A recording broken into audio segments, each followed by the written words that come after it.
Il faut rappeler que la photographie, évidemment, ça, tout le monde le sait, n'est pas que de l'art, mais que précisément un tirage de Lartigue, de Ronis ou de Claudio Abate qui sont venus à la Villa Médicis, qui l'ont regardé, eh bien pour moi, ils ont autant de sens ou n'en ont pas plus que une petite image qui m'a été donnée par la fille de Luigi, le majordome de Balthus. Image ordinaire, image banale, qui peut être même considérée comme ratée.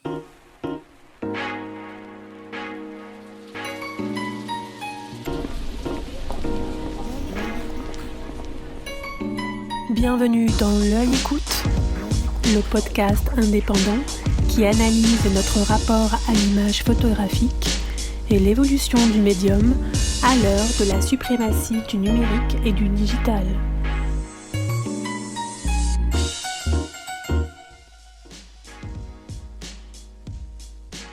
Pour ce 40e épisode de L'œil écoute, Yannick Le Guillanton a rencontré Marie Robert, conservatrice en chef au musée d'Orsay pour la photographie et le cinéma.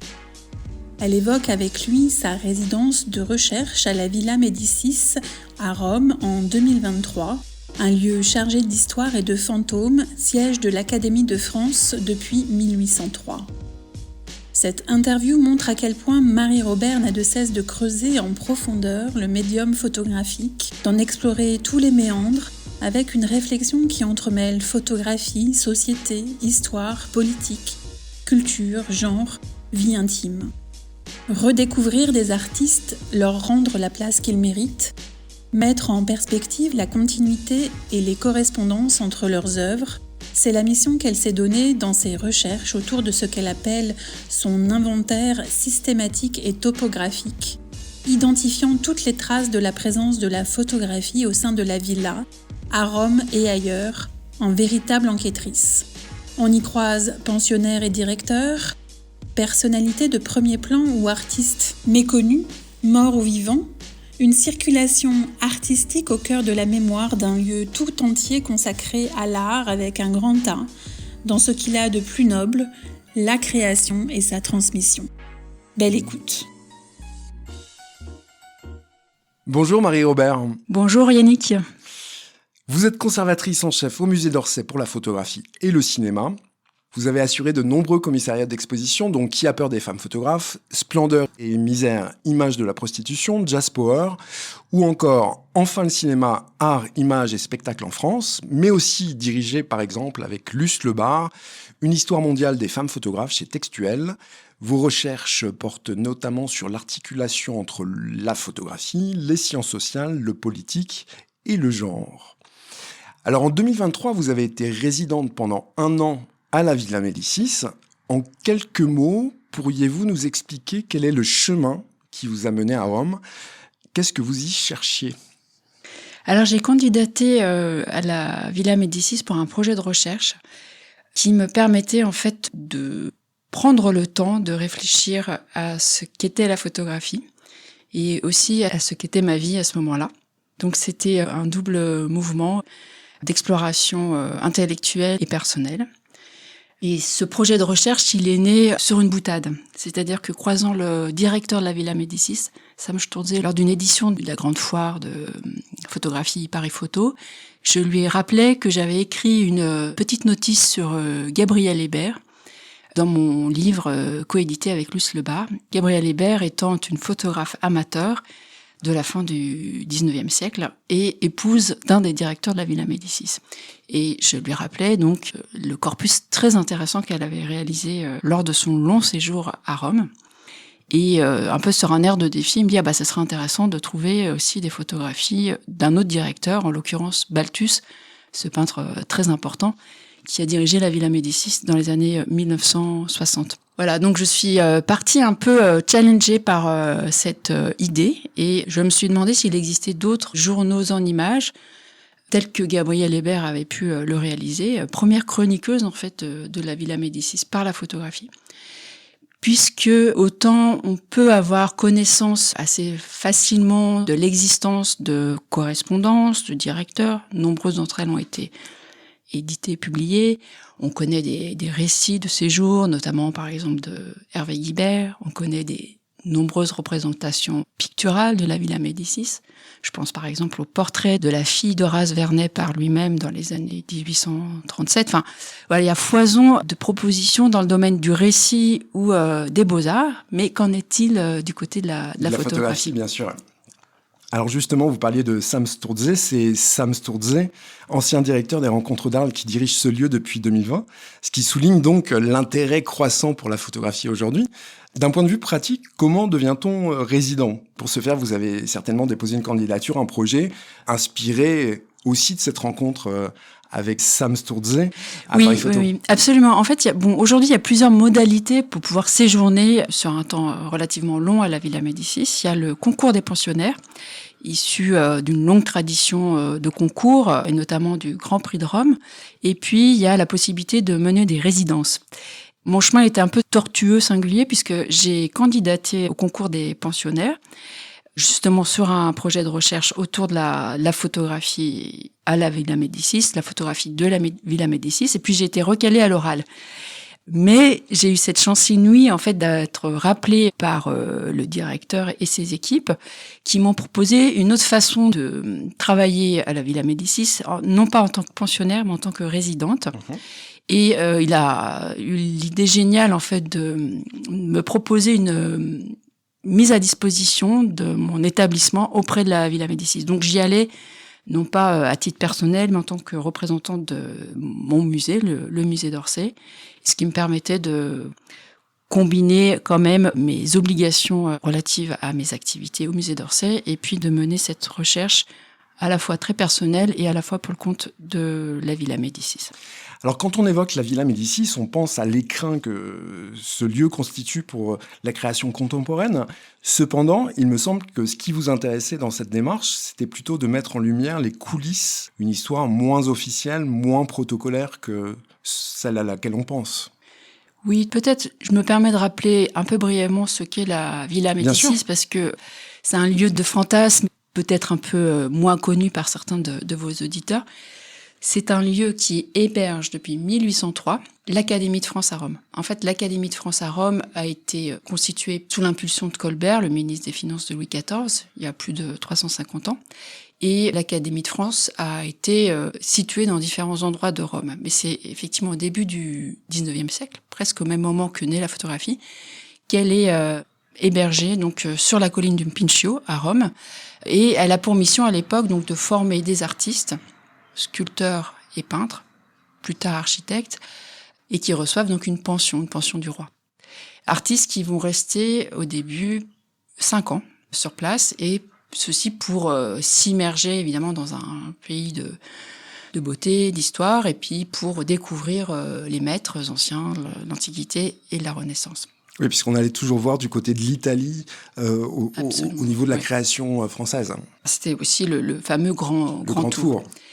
Voilà pour vous dire ce qu'il en est. Et donc, cette Villa Médicis, c'est un endroit extraordinaire de beauté, de complexité, puisque c'est un palais de la Renaissance qui a appartenu au cardinal Ferdinand de Médicis, entouré de magnifiques jardins et bois, dans un domaine en fait qui fait entre 7 et 9 hectares. Mmh.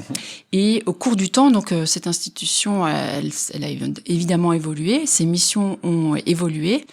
Et aujourd'hui, c'est à la fois, c'est moins un lieu de formation qu'un lieu de création et de recherche.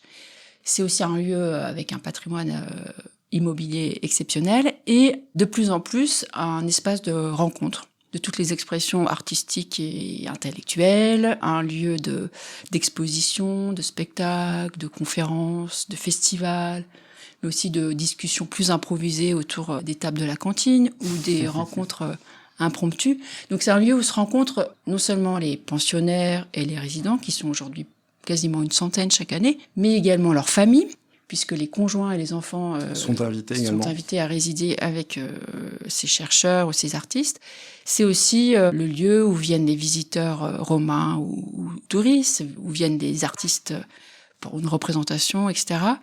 Et c'est un endroit où aussi travaillent au quotidien, aujourd'hui une soixantaine de personnes, pour partie italienne, pour partie française. Donc voilà, c'est un espace extrêmement riche de personnalités. Il y a aussi beaucoup d'animaux et ça, c'est un aspect très intéressant du lieu. Donc voilà, mon point de départ, c'était de porter mon attention précisément sur ceux et celles dont on n'avait pas écrit l'histoire, dont on n'avait pas forcément considéré les traces, les archives. Donc certes, les pensionnaires, mais aussi leurs conjoints, le personnel, les enfants, les modèles, les animaux, et même les fantômes, parce qu'il y a beaucoup d'histoires de fantômes à la villa, notamment celui de Messaline, épouse d'un empereur qui a été assassiné sur place. Sur place, oui. Oui, puisqu'en fait, la villa a été construite sur des vestiges antiques et Messaline est liée à cette histoire, me semble-t-il. C'est ça, voilà. Il y a eu, avant la Villa Médicis, Académie de France à Rome, beaucoup d'autres histoires qui hantent les lieux et les personnes. Donc voilà, c'était à la fois penser une histoire de ce lieu dans sa profondeur, avec une dimension sociale à laquelle j'étais très attachée. C'est un endroit qui est une communauté, en fait, qui fait système depuis 350 ans, dont on peut percevoir à la fois la permanence et où tout change, même la couleur des murs ou des façades, même les statues antiques ou les copies. Voilà, c'est ça qui est extrêmement intéressant, c'est la permanence et la durée des choses. Et donc, il me s'agissait pour moi de penser tout ça, voilà, comme vous l'avez dit, aussi donc au prisme du social, mais des questions de classe, de genre, des questions politiques, de nationalité aussi, parce qu'il y a des rencontres franco-italiennes qui sont extrêmement importantes à avoir en tête. C'est une question que je voulais vous poser d'ailleurs. Est-ce que les résidents et pensionnaires sont français ou est-ce que la villa accueille des nationalités différentes, sachant qu'initialement c'était un peu la vitrine de l'excellence française? C'est effectivement une vitrine de la scène artistique et intellectuelle française. Aujourd'hui, il y a on va dire une quinzaine de pensionnaires qui sont chaque année recrutés, donc pour un an, et qui ont pour obligation d'être francophones ou francophiles, mais qui sont précisément de plus en plus... C'est une question de langue et pas de passeport. Voilà, absolument.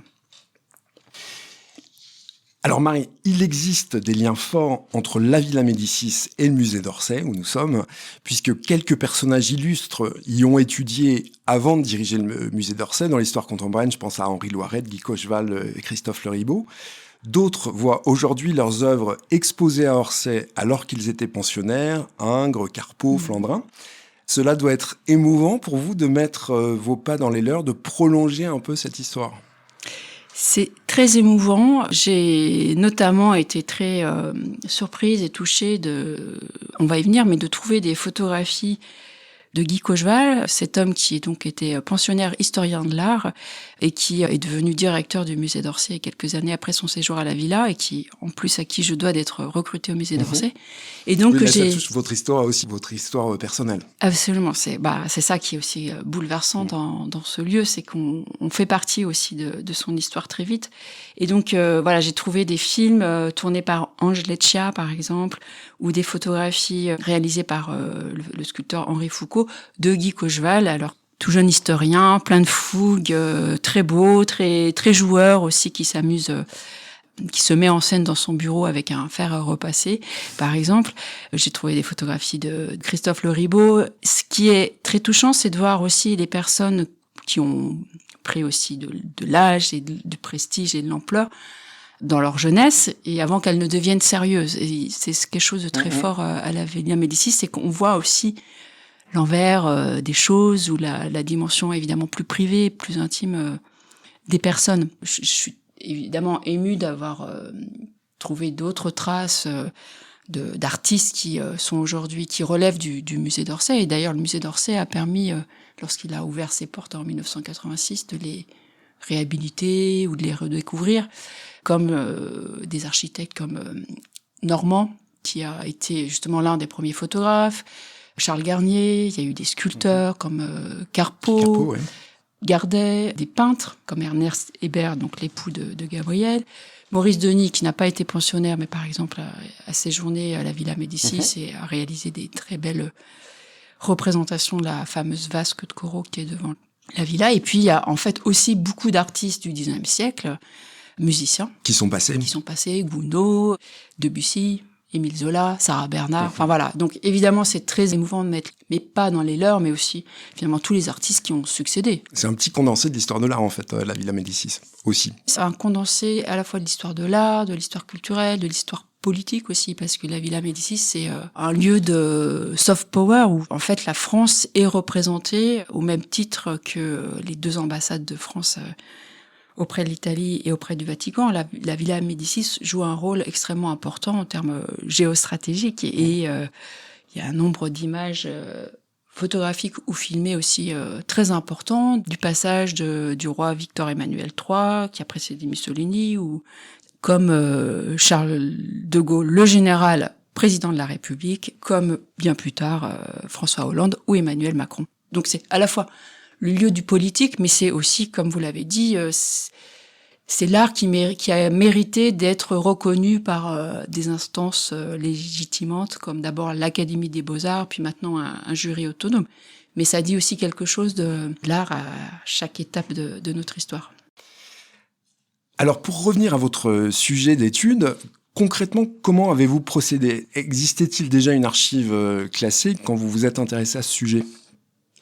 Alors, avant même de partir à la villa, j'ai préparé évidemment en amont le travail et j'ai établi un certain nombre de contacts avec des anciens pensionnaires, avec des descendants d'anciens pensionnaires notamment, ou de directeurs, notamment les 2 petites filles d'un directeur qui a été extrêmement important, Jacques Ibert, qui était un compositeur dont l'épouse Marie-Rose, dite Rosette, était sculptrice, et qui ont séjourné en tant que couple de directeurs à la Villa Médicis des années 1937 à 1960 jusqu'à Balthus, qui couvre aussi la Seconde Guerre mondiale, donc qui est particulièrement intéressante, et puis qui est en fait la fin d'un monde avant l'arrivée de Balthus, qui a grandement transformé le lieu à la fois en termes architecturaux et en termes de mission, avec aussi l'appui de Malraux, ministre des Affaires culturelles.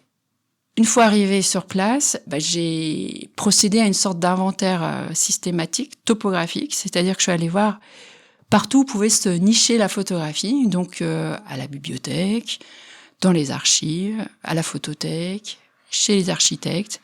Voilà, et donc j'ai pu avoir une idée un petit peu exhaustive de ce qui existait à la villa en termes de photographie. Il y avait un corpus très important d'images déjà, mais avec des statuts extrêmement variés, c'est-à-dire qu'on peut avoir du portrait de pensionnaire, on peut avoir de la documentation photographique sur le mobilier, on peut avoir l'architecture bien sûr, des vues d'exposition, etc.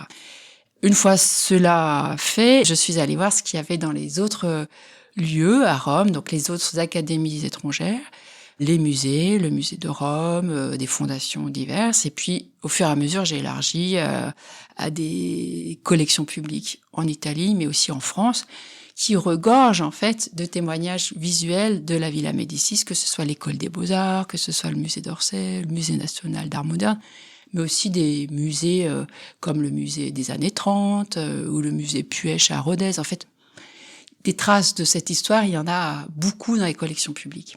Et comment vous les recherchiez ? Est-ce que vous aviez un système ? Est-ce qu'il y a un mot-clé pour retrouver la Villa Médicis dans les collections françaises, par exemple ? Ou est-ce que c'est vraiment de l'investigation que vous avez faite à la sueur de votre front ? Ouais, c'est les deux. C'est-à-dire que c'est aussi une enquête. C'est effectivement, il y a des mots-clés, Villa Médicis, Rome, Académie de France à Rome. Et puis après, il faut aussi penser en termes de noms, d'artistes, qu'on va chercher. Et puis, en fait, ce qui est très beau, c'est qu'il y a plein de surprises. J'ai travaillé aussi, alors ce qui est très important, et c'est ce qui m'a presque le plus passionnée, auprès des particuliers. C'est-à-dire que, le fait d'être en résidence, j'étais immergée, donc j'avais une connaissance aussi des lieux, des acteurs, et de plus en plus de son histoire. Mais c'est un lieu formidable parce que beaucoup de gens, ils viennent en pèlerinage, que ce soit les anciens pensionnaires ou leurs descendants. Et donc, venaient à moi aussi énormément de personnes qui, par le hasard des choses, donc venaient voir où avaient vécu leur père, leur mère, leurs ancêtres, et donc aussi se prêter très volontiers à ce jeu d'entretien entre eux et moi. Et donc, j'ai pu, de cette manière, rencontrer près de 300 personnes et recueillir leurs récits ou leurs témoignages.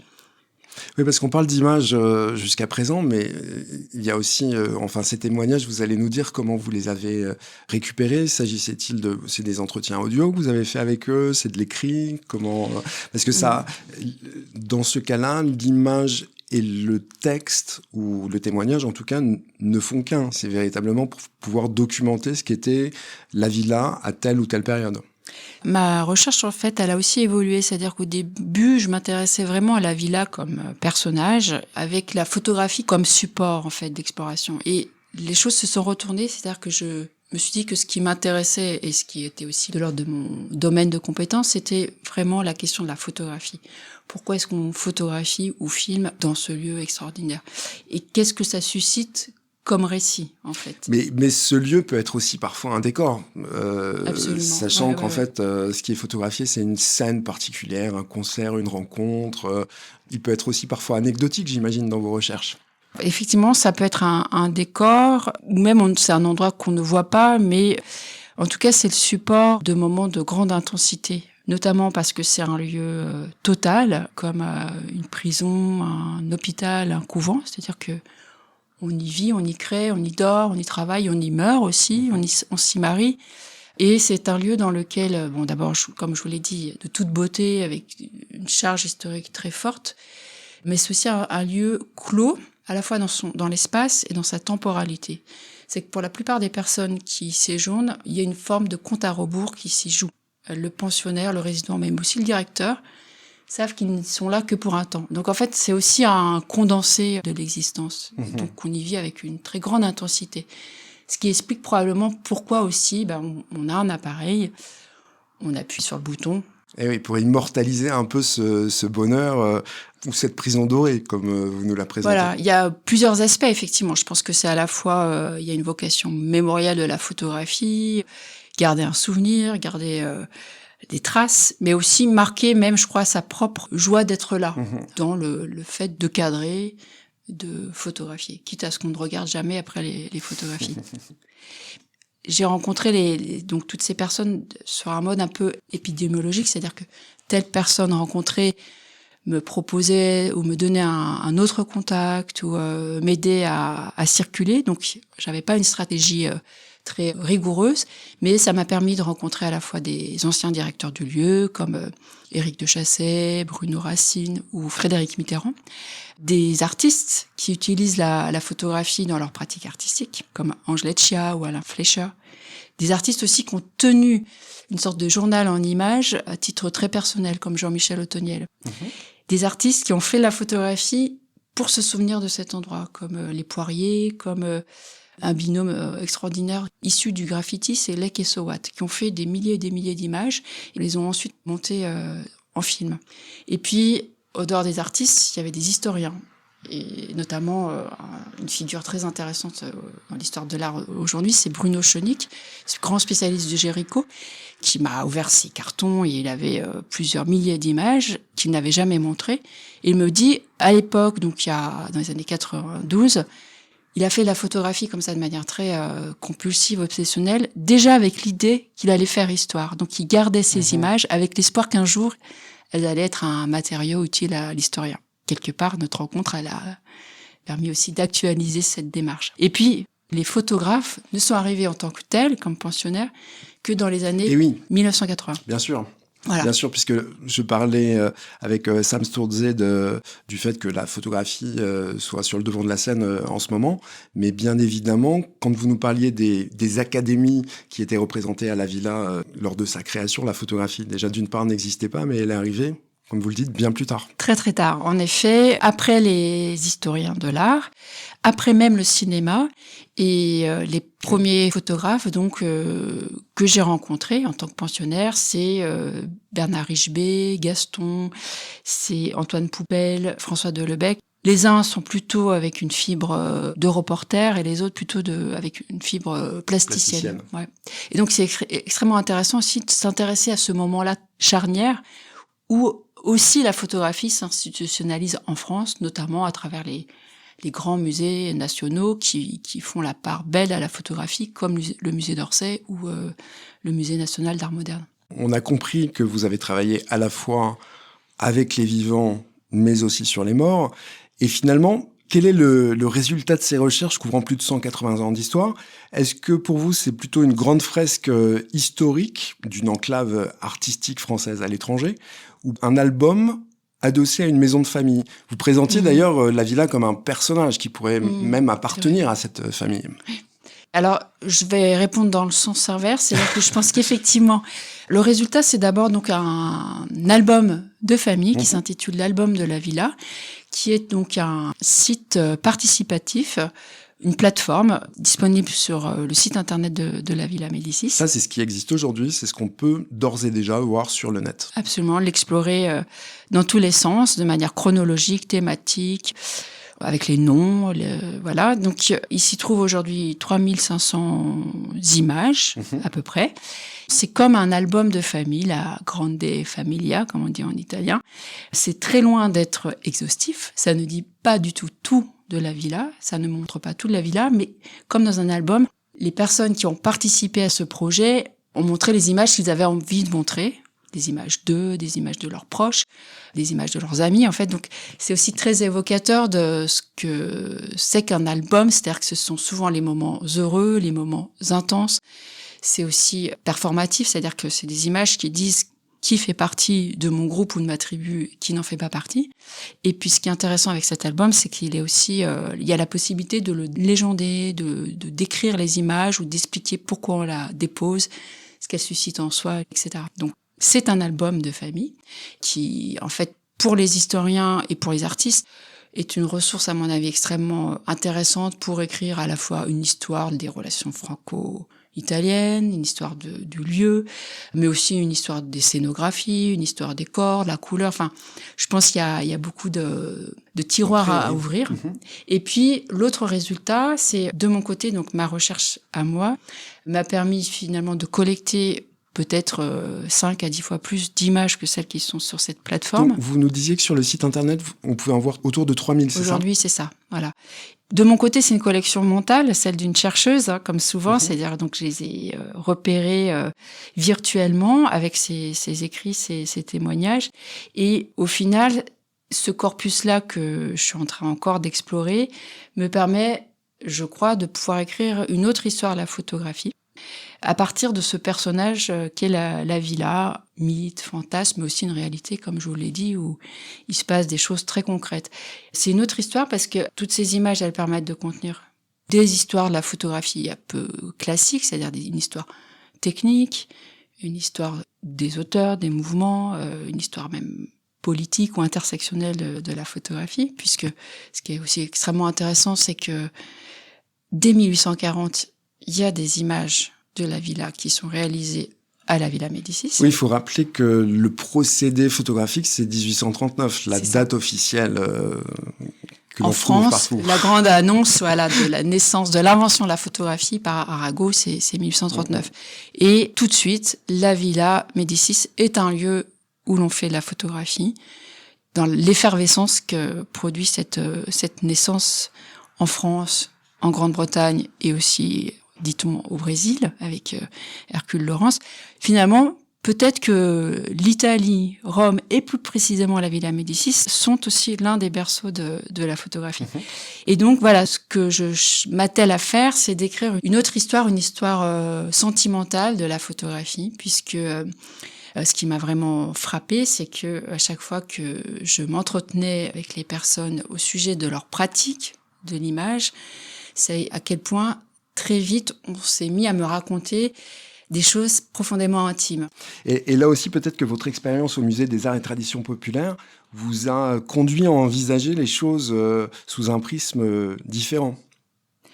Oui, en effet, je pense que cette expérience que j'ai longtemps ignorée ou qu'il m'a été parfois difficile d'assumer dans un contexte d'un musée des Beaux-Arts, dans lequel je suis depuis une petite quinzaine d'années, aujourd'hui m'apparaît comme essentiel. C'est-à-dire que précisément mon rapport aux images est vraiment nourri et par mon passage par un musée de société et par ma formation en sciences sociales. Puisque, au risque de choquer peut-être certains, bon, il faut rappeler que la photographie, évidemment, ça tout le monde le sait, n'est pas que de l'art, mais que précisément un tirage de Lartigue, de Ronis ou de Claudio Abate qui sont venus à la Villa Médicis et qui l'ont regardé, eh bien pour moi, ils ont autant de sens ou n'en ont pas plus qu'une petite image qui m'a été donnée par la fille de Luigi, le majordome de Balthus, qui montre justement ce majordome en livrée, avec ses gants blancs, derrière un banquet où il y avait eu des agapes pour les pensionnaires.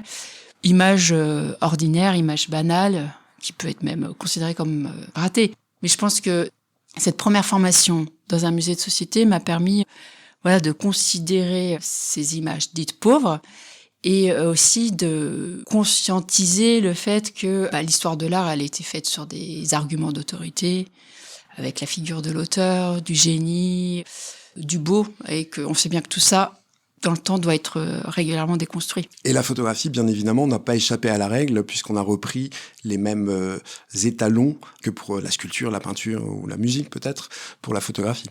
C'est vrai.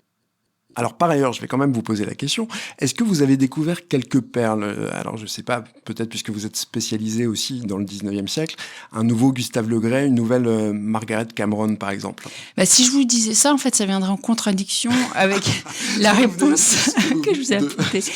Mais, en fait, ça serait aussi dire me positionner en tant que curatrice et non pas en tant qu'historienne. Donc, à ce stade, j'ai tellement aussi d'amour pour toutes les images que j'ai vues et les gens que j'ai rencontrés. Mais vous avez la chance de pouvoir jouer sur les deux tableaux, si je puis dire. Alors, pour essayer de ne pas trop botter en touche, lors de ma résidence, il y avait une photographe, plasticienne, cinéaste, qui s'appelle Yasmina Ben Abderrahmane.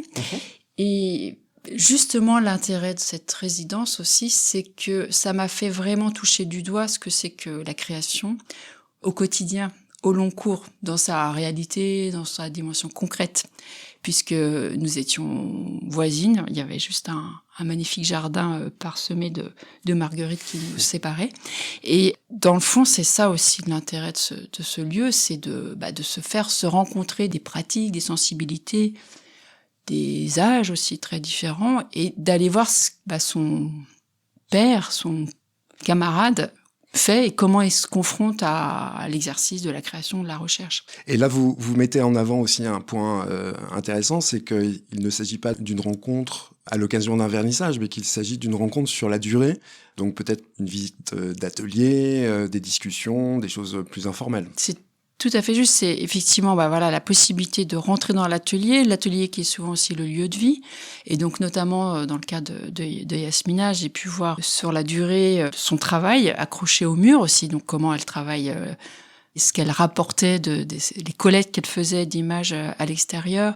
Donc elle fonctionne beaucoup aussi avec l'accumulation d'images et de récits également. Et donc j'ai pu voir ces polaroïdes accroché au mur, changer de place, poser sur une table, voir aussi comment, en fonction de la manière dont on pose les objets, on crée des correspondances ou des dialogues différents. J'ai pu discuter avec elle à la cantine, mais aussi lors des innombrables soirées, apéritifs. Et précisément, ce qui m'a beaucoup touchée dans le travail de Yasmina Ben Abderrahmane, c'est cette tendresse qu'elle a pour les personnes qu'elle a filmées et aussi l'intérêt qu'elle avait pour ces moments de off qui font partie aussi de la villa. C'est ces moments qu'on peut voir un petit peu comme anecdotiques depuis l'extérieur, mais la fête, voire les moments un peu d'euphorie, d'ivresse sont extrêmement importants parce qu'ils cristallisent non seulement des amitiés, mais des échanges d'idées, de sensibilités, qui sur le moment vont pas avoir un effet,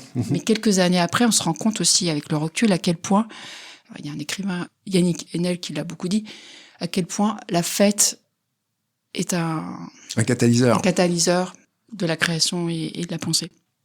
Donc pas de rencontre avec des fantômes du 19e, mais plutôt une vraie rencontre en chair et en os de 2023-2024. Alors, en fait, si, quand même, les fantômes du 19e, bien sûr, parce que... Et donc, je suis retournée il y a quelque temps à la Villa Médicis pour continuer des recherches en archives à la Fondation Primoli.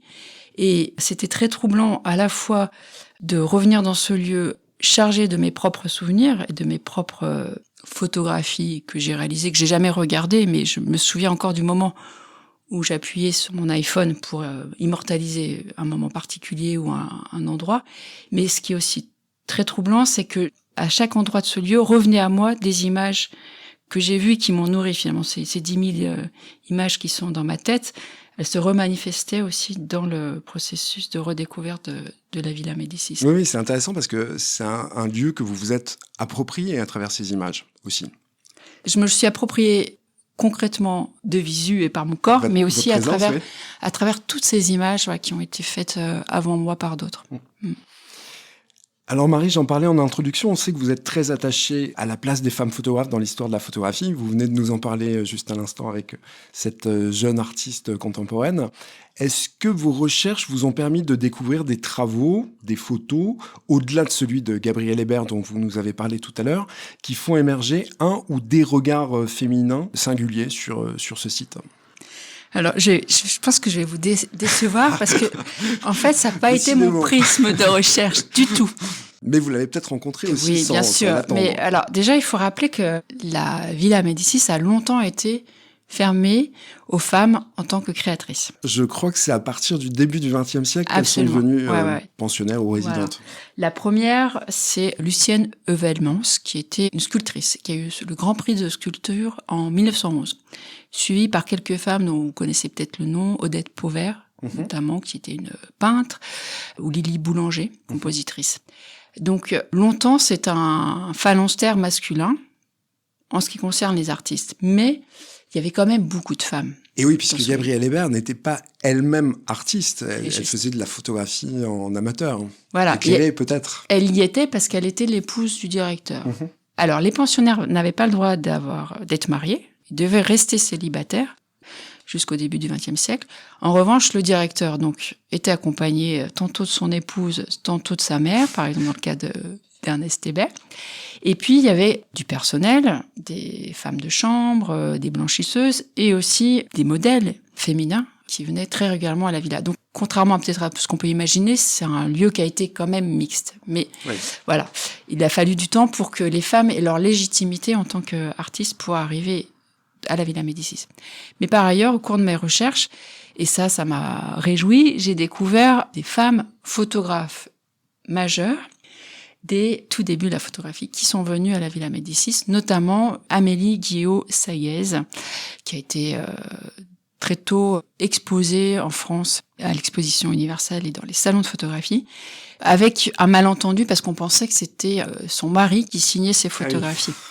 Et ben non, c'était bien elle, et notamment donc en 1847, elle est à la Villa Médicis, elle photographiait la Villa Médicis.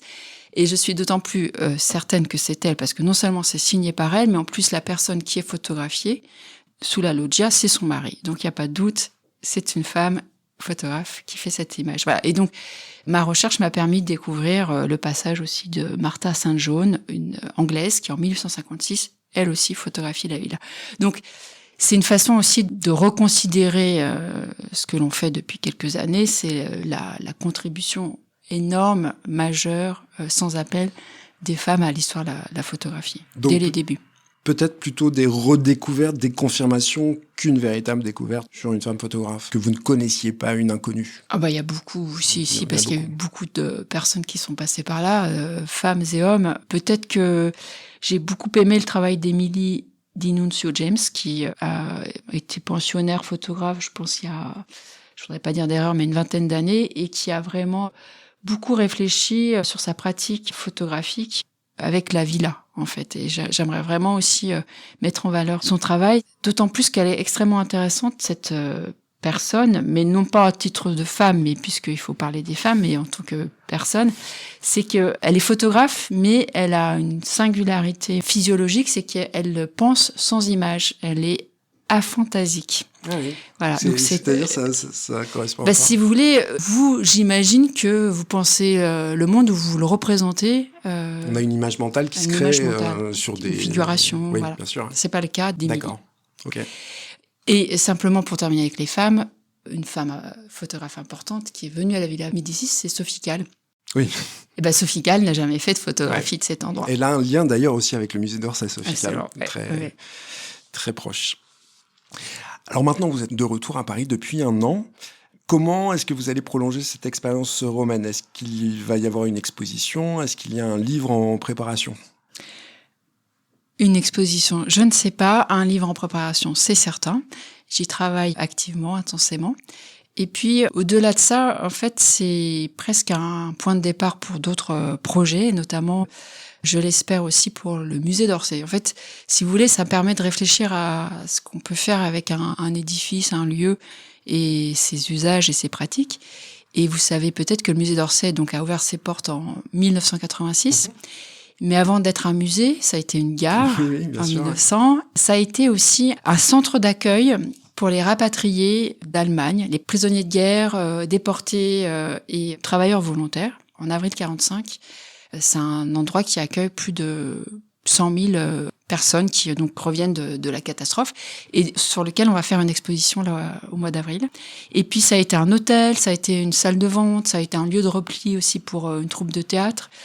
Donc là aussi, il y aurait quelque chose à faire, notamment pour les 40 ans du musée d'Orsay que l'on va fêter en 2026. Bon, qui coïncide aussi plus ou moins avec la première photographie connue. Tout à fait, puisque en 2026, c'est aussi le début des manifestations qui auront lieu sur tout le territoire, qui vont viser à se remémorer donc la naissance de la photographie qu'on date de 1826 ou 1827 selon les spécialistes. Alors Marie, on va se quitter. Est-ce que vous pourriez nous dire quels enseignements vous tirez de cette recherche pour la conservation et la mise en valeur de la photographie aujourd'hui ? Cette immersion a-t-elle changé la vision de votre mission ? Je crois qu'on l'a compris plus ou moins, mais est-ce que vous pouvez nous le dire en 2 mots de façon synthétique ?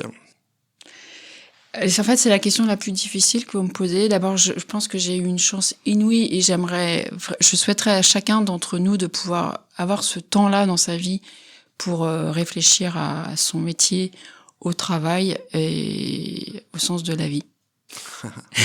Et donc, pour moi, ça a été effectivement un moment très fort aussi de compréhension de ce que c'était la photographie, de ce que c'est aussi que d'être conservatrice, c'est-à-dire que je suis là à la fois pour conserver, transmettre et partager un patrimoine.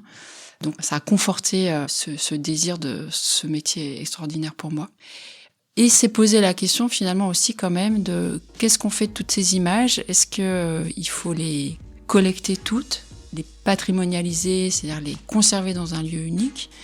Ou est-ce que elles vont continuer à vivre leur vie tantôt dans des collections publiques, tantôt dans les tiroirs des particuliers, quitte à ce qu'elles disparaissent. C'est une jolie conclusion. Merci beaucoup Marie Robert.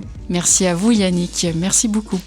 Alors en attendant, si vous êtes piqué par la curiosité de ce dont on vient de parler, vous pouvez retrouver sur www.medici.it l'album de la villa. Merci encore. À bientôt.